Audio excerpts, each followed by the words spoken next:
First of all, thank you very much for having me. This is joint with Carlos Carvalho, Emanuel, and Bruce, truly intercontinental papers. This is also, I should say, no disclaimer. So these are not my views of the Fed. Also, they are not the views of the Deutsche Bank or the Euro system. Okay, so one of the cornerstone, successes policymakers, or one of the main goals of central bank is provide for a nominal anchor. So, in order to measure the degree of success that they have achieved, well, we should look at inflation expectation and whether they manage to anchor inflation expectations. However, even though, like in any kind of speech or in any kind of discussion, the anchoring of inflation expectations comes up, especially anchoring of long-term inflation expectations. As researchers, we are not, at least we believe, we don't really know too much about what drives long-term inflation expectations, or when we talk about anchor, do we really have a criterion to judge whether inflation expectations are really anchored or not? What do we really mean when we say that inflation expectations are not anchored? Okay. Now, if we look at, of course, that's not going to be all of them, but if we look at most macro models that we use for policy analysis, and we think about their implication for long-term inflation expectations, what we see is that inflation expectations are, most of the time are assumed to be constant in the long run and consistent with the objective of the central bank, or they are assumed to drift exogenously. Okay, this time varying pastar that you often see in DSG models. And that might reflect the fact that if long-term inflation expectations as measured, for example, by surveys, this is something that we do a lot in this paper, have remained fairly stable in many countries, for sure, before the Great Recession, but for some countries also afterwards, as we were talking yesterday night. However, I think it's important to keep in mind that this stability of long-term inflation expectation is not to be considered an inherent feature of economies. Okay, it's something that should not be taken for granted. Something could happen to an anchor. Okay, so we need a view, we need a theory to try and understand what could possibly anchor inflation expectation. Oh yeah, well. Sorry. What do you mean by assumed to be constant? Those expectations are an outcome of the model. Yes, and because the model implies a constant inflation rate in the long run, inflation expectation will be constant. Sorry, that's what I meant. Okay, so what we do in this presentation is basically propose a very, very simple model on expectation formation that we all are familiar with, and which is based on learning. Okay, and the only thing that is going to be happening in this model is that because we're talking about inflation expectation will have price setters in this economy. The only thing these price setters are going to do is about learning about the long-term evolution of inflation. Okay, and this model is going to have two key important features. Okay, first feature is something that is present in every possible learning model that you write down. It's at least the ones we write down. Okay, long-term inflation expectations. Okay, or this estimate long-term mean for inflation that the agents are trying to figure it out, is going to depend on short-term inflation forecast errors, okay? And we are going to assume that this dependency is in fact state-dependent, okay? So this sensitivity, is state-dependent, okay? And we are going to postulate that episodes of anchoring, okay, occur when the sensitivity of long-term inflation expectation to short-term surprises is particularly high, and this is going to happen in response to large and persistent short-term forecast errors in inflation. Okay? The second key feature of the model is that these inflation expectations are going to feed back in the actual inflation determination. Okay? So we have in mind a model with nominal rigidities where prices respond to long-term inflation expectations. Okay? And the effect of this is that expectation will be partially self-fulfilling. And one important implication that we really care about is that this trend in inflation that we observe in many countries in this model is going to be produced endogenously, okay, as a result of the learning of the agents. Okay, so what's really the objective of the paper and this talk? Is very simple. We're going to ask the question if this simplest model of long-term inflation determination, okay, is consistent with the data. And we have a lot of data that I'm going to show you about long-term inflation expectations. So all we are going to do is to basically run this exercise, okay? So we are going to use both the measure of inflation and short-term inflation expectations as measured by survey. So we're going to have the inflation surprises observed with some noise, okay? And we're going to estimate the model using those. And then we are going to ask what kind of long-term inflation expectations does the model produce? And we are going to compare those inflation expectations with survey data from both the US and different countries. For now, we have like few countries, but we have many more we can run this exercise with, okay? So that's going to be what we do. This is, like I should say, this is still quite work in progress. The literature slide is quite fresh, so we'll keep working and digging for contributions. But I would just say very quickly three kind of areas that we touch in this paper. Okay, the first one is that there's a lot of work on learning model and trying to explain the dynamic of inflation, for sure in the US, okay, great inflation, great disinflation, many contributions. What we try to do here is to focus on long-term inflation expectations, okay, and second, to use survey data in order to validate the model, okay. Secondly, there's a large literature that document drift over time of long-term inflation, okay. This is based both on reduced form and DSG model. In this model, the drift of inflation is basically as exogenous, okay? So in a sense, it doesn't really depend, say, on the policy regime in place and so on and so forth, okay? And lastly, there's a large literature that we could, both on, so basically the idea that large literature that looks, and an expanding literature, that looks as a state-dependent sensitivity, state-dependent learning gain or state-dependent learning rule. There's a lot of work. This paper by Marcel Nicolini, beautiful papers. That's what we are going to build our mechanisms on, and Gauss and a few other, Milan and a few others that look at time-varying gains in learning algorithms. And also another way to obtain the state dependence of learning on the state of the economy is to use model selection, and there are quite a few contributions that use these sort of models. So let me just talk about the simple model, and yes, it's a very simple model. Okay, so price setters in the economy are going to use this very simple forecasting model. Okay, so inflation is going to depend on its lag. Okay, it's going to depend on the main object of our analysis, pi bar t, which is going to be capturing the long-term evolution of inflation. Agents don't know about this process pi t, and that's what they're trying to figure it out over time. Okay, there's another component of their model which we call phi t. It captures this short-term component. If you're thinking about a new Keynesian model, you would think about marginal cost or cost with shocks. Okay, this component is assumed to be stationary. Is going to be an AR1 plus an ID process, and we're going to assume that agents know everything about that process. Okay, so the only thing that these guys are going to try to figure out is the pi bar t. Okay, and this is just the simplest framework that we could think about. Okay, so this is the forecasting model that the agents have. As always we do in the learning model, then we are going to have the actual evolution of inflation. And again, very simple true data generating process for inflation. It's fairly consistent with the agent's forecasting model. Okay, as I said, in the back of our mind, we have a model where agents set prices, like in the Keynesian model. So inflation expectation feed back into actual inflation. The degree to which long-term inflation expectation feedback to inflation is measured by this coefficient t.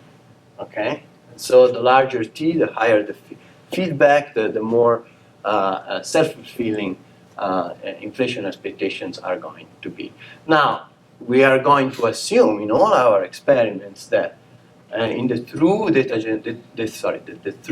generative process of inflation is going to have a constant inflation rate over time. okay, which we normalize to 0 for simplicity, okay? Also, we are going to consider feedbacks, which, well, in this case, we're going to strict this coefficient to be less than 1. It's one of the conditions to assume that actually the true data generating process has a time invariant mean, okay?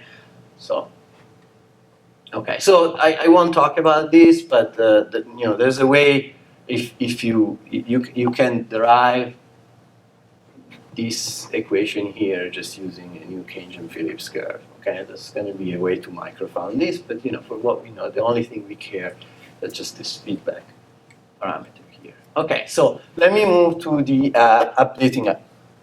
Oh no, that was me. It wasn't a question. Okay, so let me move to the learning updating algorithm. This is also very kind of straightforward. Okay.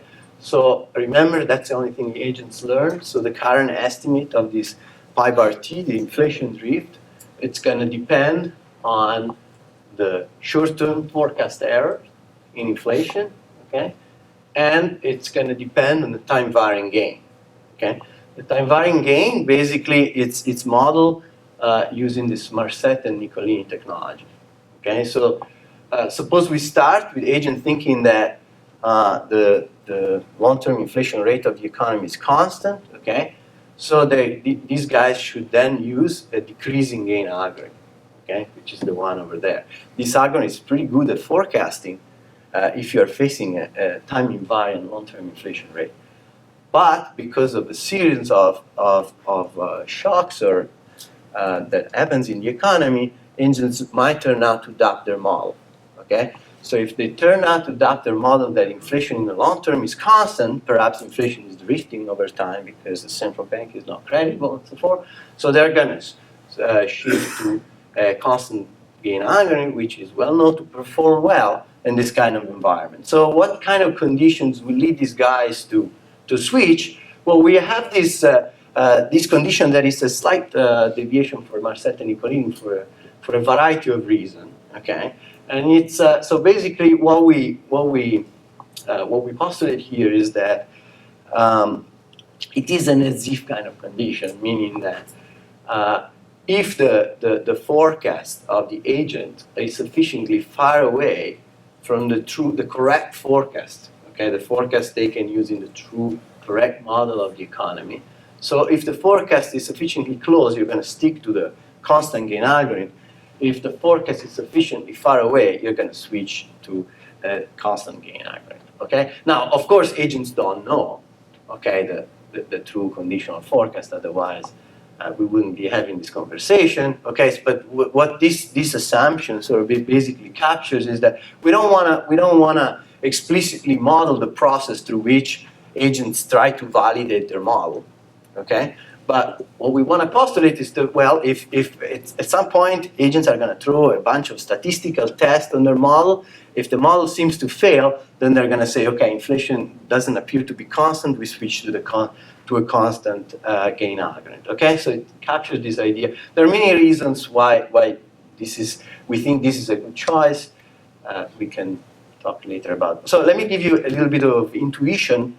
And I think that's the important part of what this kind of rule, how this kind of rule drives the choice of the agents, okay? So if you take this difference and play a little bit with it, okay, so what you're going to see is that distance is basically a function of past forecast errors, okay, weighted by the gain, okay? So in periods where agents, so that's what I said at the beginning, in periods where agents face large and persistent forecast errors, they are going to be adopting their model, okay? Which kind of makes sense to me. So persistent forecast errors are going to lead them to switch, okay, to a constant gain algorithm.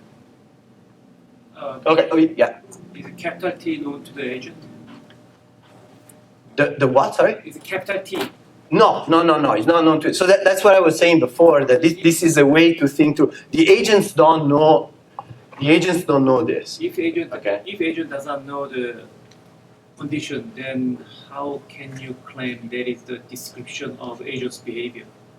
Yes, it's what I said before is that agents behave as if they were satisfying this. And what I said was basically I don't know how convincing that would be for you. Again, we can talk later why we went through the length of this and why we think it's a good idea.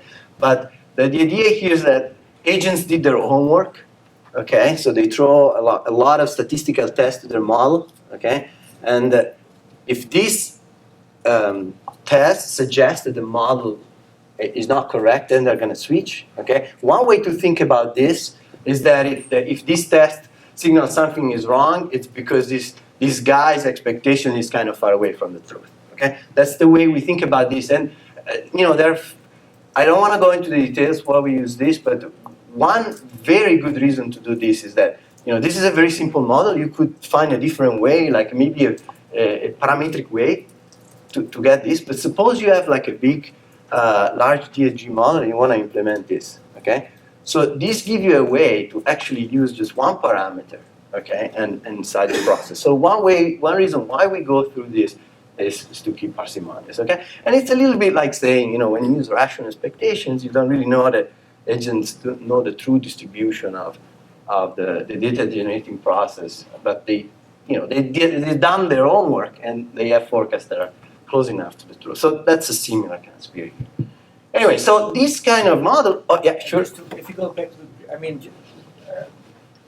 you actually make the computation of that expression, and it depends on past forecasting errors. So yes, you can. Couldn't you just say, so that's what agents can do, and that's what agents know. They know their past errors, so that's what they base their switching on. Yes, no, that's exactly what happens here. But there are some subtleties that we can. I don't want to because I don't have a lot of time. But it achieves exactly what we want. Okay. That's exactly what they do, okay? But we have to do it this way. Okay, so this model lends itself to, in our opinion, that's what's great about this model, is that it allows us to really think about what do we mean by anchoring an anchor, okay? And so by anchor inflation expectations, we are going to have in mind agents that might not know what it is, but they are confident there's a constant inflation rate in the economy, okay? And they're slowly learning about that, so that would be the decreasing learning case, okay? While unanchored expectations are agents that really doubt the constancy of an inflation rate and use a constant gain to track it, okay? And of course, because the economy is self-referential, once the economy is in this environment, long-term inflation is going to move around quite a bit, okay? So, just a few words about, and this is the same kind of issue that has been discussed in this beautiful Marcetta and Nicolini paper. We introduced two parameters into the analysis, these two parameters that regulate agents' learning, okay? So we want to introduce some lower bounds to agents' rationality here, okay? So in order to do this, we are going to focus, this is kind of work in progress, but we're going to focus on parameters nu and g, okay, such that agents are not going to be completely rational, okay? And so one such condition, okay, that is also present in Marcetta and Nicolini is that we're going to choose these parameters such that we are confident that eventually the agents are going to learn the truth, okay? So agents are going to learn eventually that inflation is constant. Okay? No matter how many times they switch, eventually they're going to get the truth. The second claim, and this is a claim because we haven't really gone through that yet, okay, is that agents, the choice of the parameters nu and g bar, okay, are going to be nearly optimal. And by nearly optimal, I just mean that no individual, given everybody else using these parameters, no individual agent has a strong incentive to deviate and change different parameters, okay? This is, so for now, we can show that this subset, this is the same that Marcetta and Nicolini did, is that conditional switching agents are happy with their constant gain, but we have to still work on being happy with both of these parameters, okay? I mean, one way to think through this is that, as I'm gonna see in a while, because if the feedback effects are large enough, then this parameter will turn out to be actually nearly optimal, as it happens in our estimation, okay? Okay, so let's go, sorry, do you know how much time I have? Just because I do. I keep talking. 20 minutes. 20 minutes? Good.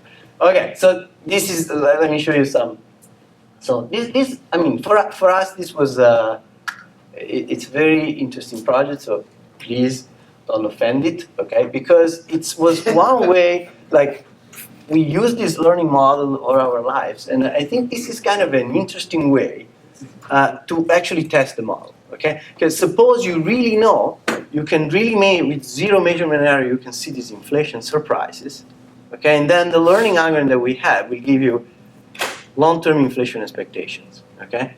And that we can compare with the data, okay? If the model is success, this is very good news for kind of models, okay? So that's exactly what we do, okay? Again, I'll just repeat, we estimate the model using the short-term forecast that we observed, and then we evaluate the model and compare it with long-term forecast, okay? So here is the data we use, okay? So we use, and we start with the US, okay? So we use data on CPI inflation. This is a quarterly model that we have available from 55 Q1 to 2014 Q4. That's where we stop for this, okay? So then we use some short-term forecasts. We use the consensus forecast, okay, from two different surveys, okay? The first one is the Livingston survey that has semi-annual forecast, so 6 months ahead for CPI inflation covering, and we use those because they start in 1955 Q2, okay? And we use 1 and 2 quarters ahead SPF forecast that unfortunately only start in 1981 Q3, okay?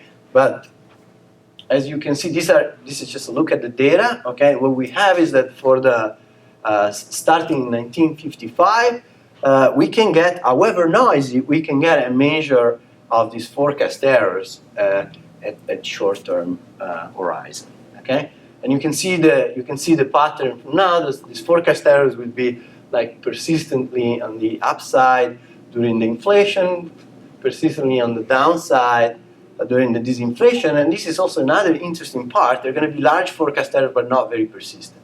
Okay, so given the forecast errors, the question is like, does the model give you a plausible, prediction for long-term forecast? So this is not. We can put the model in state space. It's a very simple model, and we estimate the model with Bayesian methods. Let me just tell you something about the parameters that we estimate. Okay.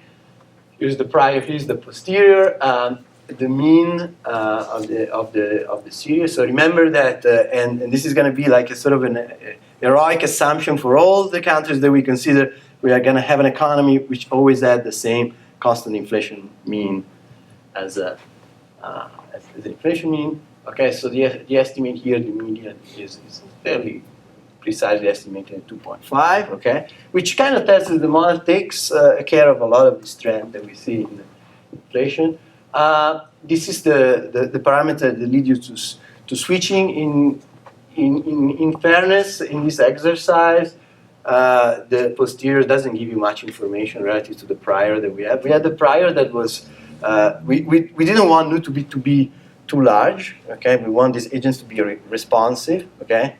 And so that's what happens is that the data don't give you much information about this. For disclosure, you can estimate this model with maximum likelihood. It works perfectly. Okay, so there's no playing around here. Okay, so in terms of the gain, instead we learn quite a bit. The gain for the US is about 0.12, between 0.17 and 0.83.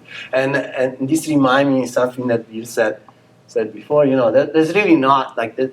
There's really not at least in this class of models, the gain shouldn't be anything in particular, okay? But the fact that we're only estimating an intercept here free up to estimate a gain that is fairly larger than otherwise. In terms of the feedback effects, the T coefficient is pretty large, okay? Perhaps unsurprisingly, so large feedback effects. And in terms of the role of past inflation, okay, this kind of extrinsic, persistent, or whatever it's called, this is fairly low in the model. Okay, so basically the endogenous trend, explained quite a bit of the persistence of inflation in the system. So this is just showing I'm going to show some of plots like this. This is just a prediction of the model for the short-term forecast errors. The black line is the point-wide mode from the model. The red line is the It's the short-term forecast error. This is from the SPF, so it starts in 81. I show you this because it's the 1 quarter ahead, okay, forecast error. That's what is the input in the model that sort of drives. And you see the model, and this is the 95 bands. See the model does a fairly good job in tracking the forecast errors, okay? So something I should have mentioned. We do have measurement error, okay, everywhere in the model to capture the fact. Okay. And so this is the prediction, the object of interest, what the model spits out. Okay, so again, the black line is the prediction of the model, and the green lines is the 95% coverage interval. And these are long-term inflation forecasts. What do I mean by long-term? I'm going to compare them with survey measures that are available. Most of them are going to be 5 to 10 years ahead. So fairly long-term. One important thing, we can talk a little bit more later. These 5 to 10 forecasts are pretty much to pi bar in the model. Okay, so there's long-term forecasts are driven by pi bar. They're not driven by the transitional dynamics in this model. Okay, which accords to some evidence of survey forecast. Okay, so let me start with the beginning of the sample. Okay, so this is the prediction of the model. These are the only known. We're going to use mostly professional forecasters. This is the only one that is not, because we don't have professional forecasters in as back as 75. This is the 5 to 10 CPI forecast from Michigan survey. Okay, and so you can see that long-term inflation expectations were not still completely out of control in 75. The model kind of catches this. This is another survey. This is a survey of portfolio managers that is available right on those years. Okay, these are portfolio managers. Okay, this is the 1 to 10 year CPI forecast. This is the blue chip economics. Okay, so you see the model captured fairly well the decline, the peak and the decline in the long-term survey forecast. This is another. This is blue chip financial, I think, economics. So other different forecasters. 5 to 10 CPI inflation. This is consensus economics, and this is SPF. Okay, so I mean, I will leave here by saying that the model does a fairly good job. Again, this is purely a function of the short-term forecast errors. Okay, so we say that if we take seriously the story that long-term expectations are a time-varying function of short-term forecast errors, like you catch quite a bit of the evolution of long-term inflation expectations, at least for the U.S. Okay, now what another object that is very much to our interest, and also the reason why we did this, and we wanted to see the whole, why we really wanted interested in the band. Sorry, is that this is the time varying gain. Okay, and it gives us an idea over time of our assessment of how sensitive long-term inflation expectations are to short-term inflation surprises, which to our understanding is kind of a key input to many monetary policy decisions. Okay, so let me just focus on the relevant, and these results are not incredibly surprising. If you look at the experience of the 70s, you see for most of all the distribution seems to point at the constant gain, unanchored inflation expectations, with the gain ranging between 0.7 and as high as 0.18. Okay, and then you see from quite late, from about 1998. You see the switch of decreasing gain. Most of the draws would indicate that we are in a situation where inflation expectations are anchored. But an important lesson that we took from that is that if you look at the distribution, okay, of the gain, they are all point to stability of expectations. But even in an anchored expectation regime, you can see that long-term inflation expectations do respond to inflation surprises. Okay, give enough inflation surprises, even in a situation like this, you face a possible unanchoring, or you face a possibly downward or upward drift in long-term inflation expectations. Okay, so here the sensitivity say this is the 50%, so it's not too far from 0.5%, which is not a small number when we think about sensitivity of long-term inflation expectation to inflation surprises. So this is one thing that you can do, with this model. I'm going to skip. So we compare to the exogenous drift model and to a constant gain model. The idea is not to have a horse race here. We just wanted to see that we didn't do worse than them. In fact, we do better. I mean, we can talk a little bit later. What I want to talk about here is how we bring the... Sounds like a horse race. That's true, but I'm not talking about it. So it's like there's some reveal. And yeah, but we don't have straw man in the horse race. And okay, so what I wanted to spend the last minutes here is just think about how to use the model to think about the process for different countries. Okay, and one of the reasons this comes from, one of the reasons you might say okay, so you fit long-term expectations, you predict long-term expectation for the U.S. quite well, but you have these two parameters, and maybe that's a lot of freedom and so on and so forth. So what we want to ask is, does the model actually do well in tracking long-term inflation expectation for a variety of different countries? Does the mechanism work for different countries? So here's what we do here, okay? And one caveat is that the model, the data that we have available are not as, detailed as for the US, okay? So here we're gonna use this quite nice data set of consensus economics, okay? And the thing is that the data are available since 1991, so we try to do as better use of the data as possible. Another issue with this data is that the forecasts are on a year-over-year basis. That if you work with this model, is kind of is not. It's a little bit limiting, okay? Because they're going to be average of past inflation and a variety of quarterly forecast horizon, okay?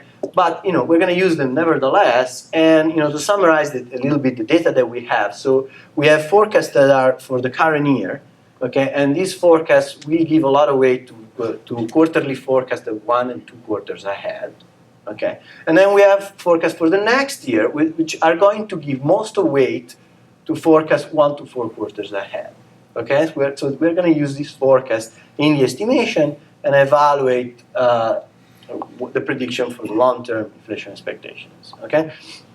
Now, this data limitation, okay, prompted us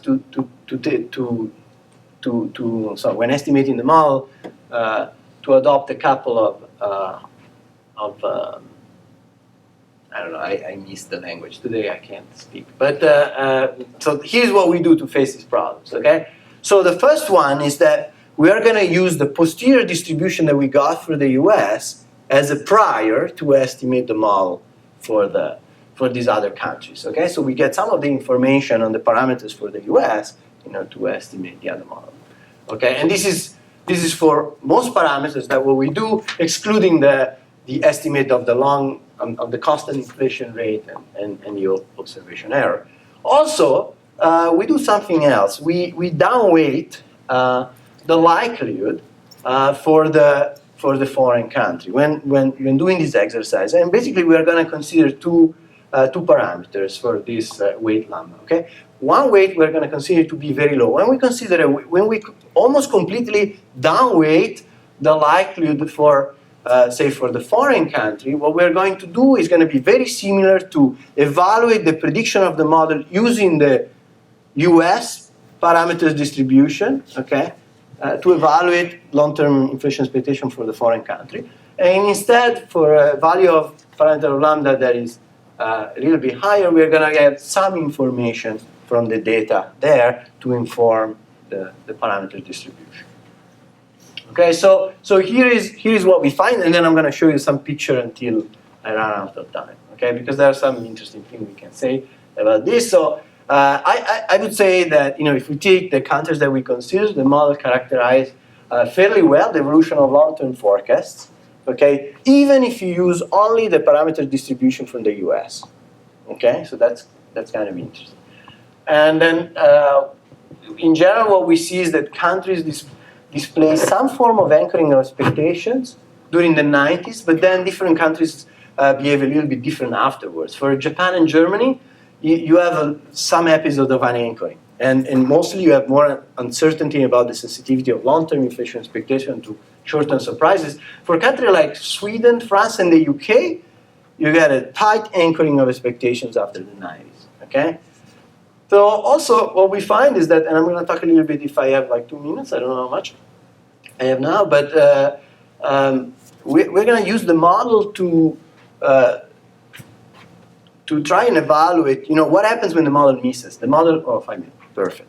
When the model misses, I mean, how can we reconcile the observed long-term expectation with the model predictions? And one way we can think about this is that, of course, long-term expectations are in many cases influenced by more than inflation surprises. And we can show a couple of cases in Japan and Sweden, okay, where announcement actually moved long-term inflation expectation beyond what the model would predict. I'm going to talk a little bit, I think, about Sweden because it's kind of interesting. Okay, so in terms of the estimate, this is the estimate when we give some weight, 0.5, to the likelihood of the other countries. Okay, and so what we find here is that, roughly speaking, we find the same picture for the US.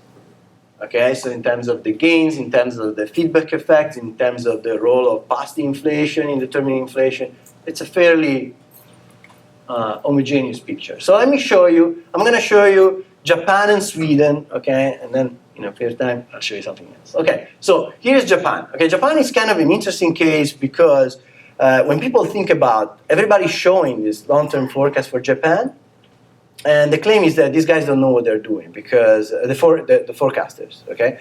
Because Japan has experienced deflation since the mid-90s, but this long-term inflation expectation refused to go down, okay? Is it because long-term forecasts are useless because these guys don't update them, or is just why? Okay, so here is what happens for Japan. Okay, so here are the short-term forecasts that we have available. You can see these guys have responded to the deflationary forces. So inflation and forecasts are pretty much tracking what happens to inflation. Okay, and here is the long-term. The red dot are the long-term inflation forecast, again, 5 to 10 years from the consensus forecast. This is the prediction, the black line is the prediction of the model using information from the Japan sample, okay? This is the information just using the posterior distribution from the US, okay? So what you can see is that, I mean, it's kind of nice, no? So the model is estimating starting 1950, okay? So, and it predicts fairly well the decline in inflation, long-term inflation expectation in Japan, at least up to mid-2000, okay? And then after 2000, the model, it kind of gets this slope up in long-term inflation expectation, but not as much as the data. And eventually, it captured this Abenomic jumps up, okay? So what happens around here, this is one of the cases that I was telling you about, is there a way to reconcile the model less than ideal prediction here with the data?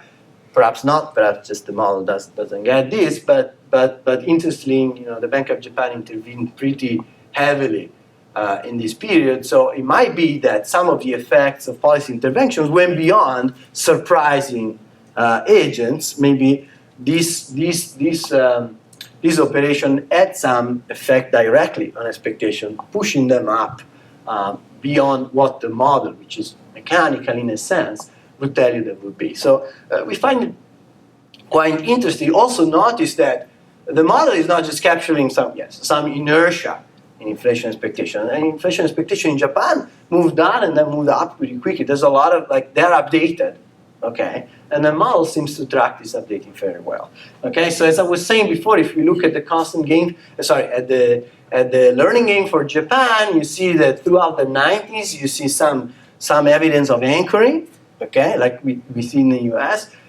but then this reverses. And then the model would say Japanese long-term inflation expectations are quite fragile, and in fact, there's a wide range of sensitivity of long-term inflation expectation to short-term surprise that we see, estimated in the data.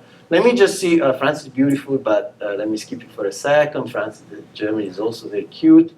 But let me show one case that is very interesting to me, okay? So let's look at Sweden. Again, this is the short-term forecast, okay? And this is what the model says. This is this is where we really, I think we don't get it quite right here, okay? We normally kind of miraculously fit exactly what's going on in long-term inflation expectation for most of these other countries, but Sweden, okay? But this is a very interesting case to miss because we know that in 1992, okay, Sweden announced the adoption of inflation targeting, which was then implemented in 1995. Now, we have, there's a little paper which includes a table of forecasts for portfolio manager in Sweden. And this survey is taken about before the announcement, okay, of inflation targeting. And they asked them, where is your 5 to 10 forecast for inflation? And the forecast for inflation will be exactly here. Okay, I mean to put the circle. Eventually we'll do it. It's exactly here. But then as you can see, if you look at this data point 95, the data are significantly, they're outside the bands, below what the model would predict. Okay, so this to us just suggests that there was an announcement effect that the model can help measure here. Okay, and you can see that first of all, long-term inflation forecast did jump. Okay, 0, done.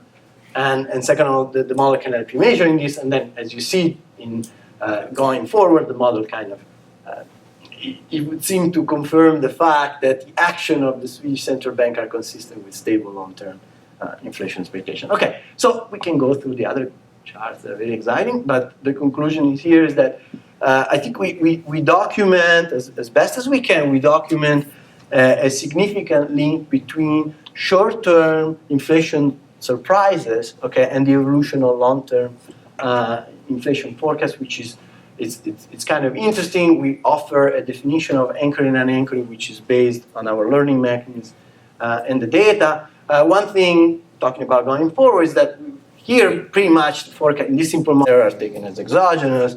Okay, the interesting part would be to include this mechanism in the general equilibrium model so that this episode of anchoring and unanchoring will depend on the policy regime in place. Thank you very much. Sorry for the 0.